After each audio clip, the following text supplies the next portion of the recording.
Hello, my name is Gina Hackenberg. I'm a vocational rehabilitation counselor with Paralyzed Veterans of America. Today I want to talk to you about starting your own business. What's important to know that veteran-owned businesses are very popular across the United States of America. If you look at statistics, 7.3% of all veteran owners had service-connected disabilities as well. Veteran-owned firms represented 9.1% of all U.S. firms. And there are other statistics that show veterans have a very strong presence in the small businesses of America. To get an idea of the significance of those percentages, you think about the number of people that actually joined the service in 2021 is around 1%. So when you're looking at 10% identifying as veterans who own small businesses, this is very significant. Some people aren't even sure what type of business they should start. They just know that they want to be independent and master of their own destiny, so to speak. I think what's important is to make sure it's something that you're passionate about. A business that you are passionate about is something that will see you through tough times. If it's something you don't particularly care about and you're struggling and the market's terrible, it might be easier to give up. So if you really want to make sure you're going to weather those storms, make sure it's not just the latest fad for a business, but something that you really care about. Another important thing is not just to look at the great big dream, the big picture. You really have to break down the process of starting a business step by step. So this is a good flow chart that tells you about conducting your market research, writing a business plan, funding your business, selecting a business name, choose a business structure, pick a business location, register your business, get federal and state tax IDs, and apply for licenses and permits. You can find guidelines such as this at the Small Business Administration website as well. But you don't want to skip any part of these steps because it can keep your business from being successful or getting off the ground. A huge concern that people ask about a lot is funding. Traditionally, you'd open a business bank account with the local lender that you have a relationship with and borrow money from a bank or credit union to start up that business. You're going to need to provide them with your business plan and your research. They don't just hand it out to anybody. So you have to meet certain qualifications. But that is the traditional route. There are more modern routes such as raising venture capital. That can be person-to-person lending, and it can also be crowdfunding.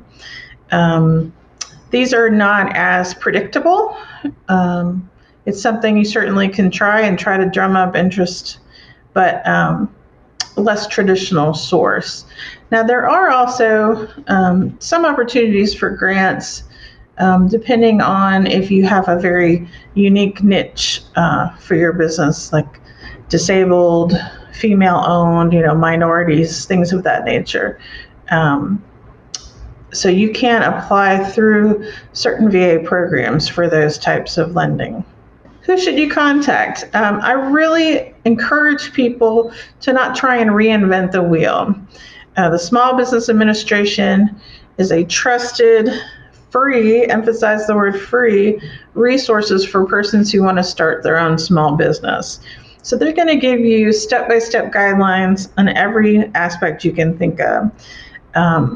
They may not be at easy to find Social Security, Department of Labor type offices. Sometimes they operate in your community through other organizations.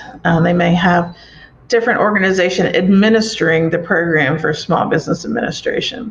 But it's easy to find out who's in your area with their local assistance finder.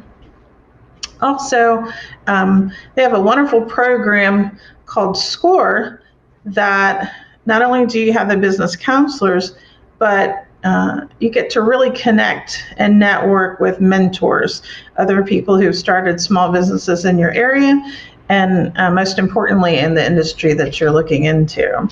So networking out is always huge. This is a list here of veteran-focused small business grants and other resources. I encourage people to try to get mentorship as close to the type of business you're starting. And also, if you're a veteran or if you have a disability or if you're female, it's very helpful to find the special programs and resources available to you. So these are a list of wonderful programs that are already established. Again, there's no cost. For the vast majority of services, you shouldn't have to be paying a lot of money or any money in a lot of cases to get this guidance, counseling, and mentorship.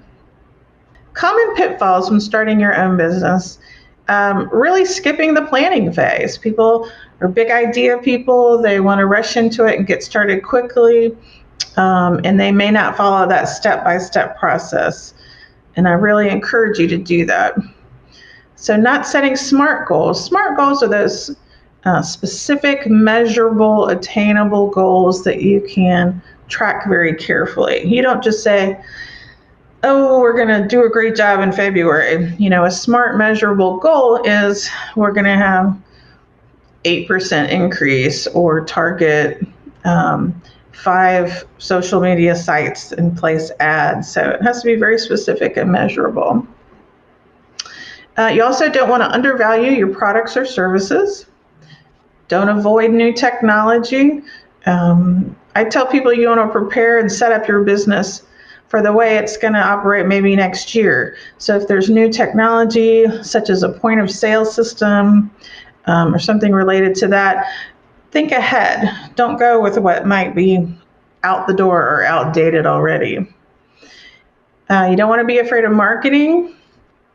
There's a lot of free options for marketing, but if you're not targeting the right audience and getting your name out there, it's going to be hard to do business.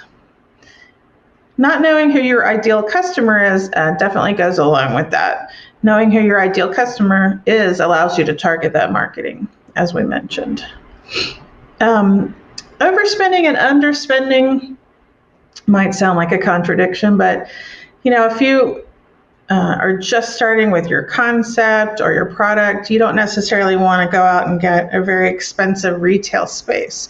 You may start online if you're selling a product, things of that nature. Underspending, as we mentioned, you got to put some money into marketing and the technology to be able to deliver, those first customers start rolling in. And doing it alone, I say it over and over again, use the resources that are out there, connect with mentors and other persons who have started their own small businesses. Don't try to reinvent the wheel. Don't try to do it alone.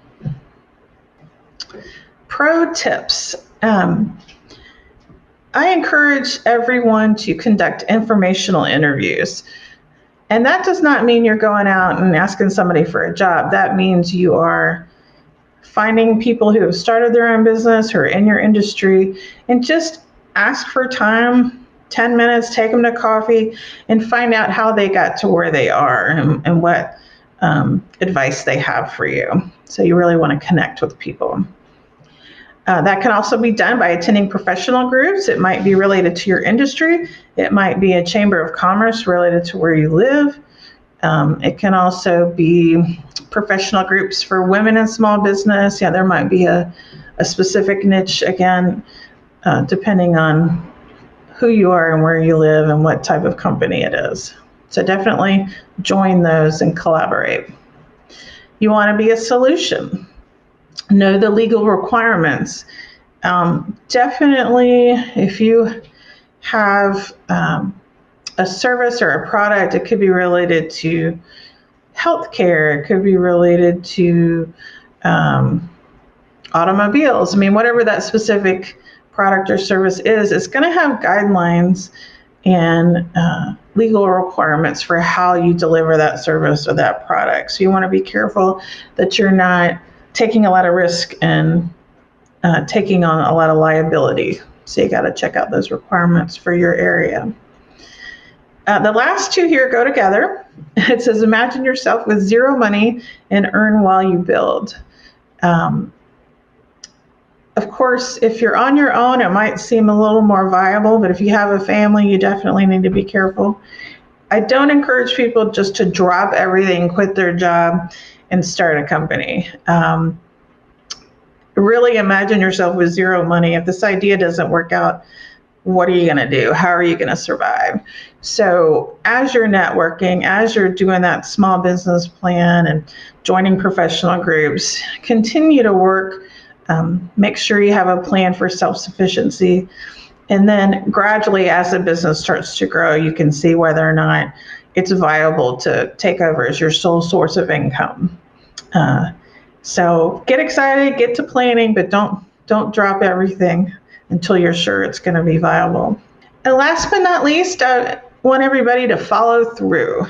You're not going to do this alone. You're going to have people who help you along the way, help you get financed, help you with your legal requirements, help you market. Of course, all the good funding and mentorships. So stay organized, stay in touch with people. Do what you say you're going to do, because your integrity really is going to carry you a long way. People are going to talk about you as a business person, about your company's products and services being reliable and you standing by them. It really means everything. Your business can be crushed quickly by a bad review, poor customer service, things of that nature. So you want to make sure your word means something. You're thanking people, you're using those resources, and following through. Thank you for joining us today. And don't forget to use those resources with the Small Business Administration. Have a good day.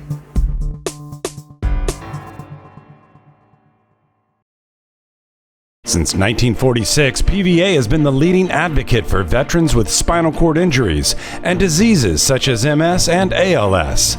We help all veterans with disabilities by helping with earned benefits and specialized health care, education and career resources, adaptive sports, housing and legal assistance. Learn more at pva.org.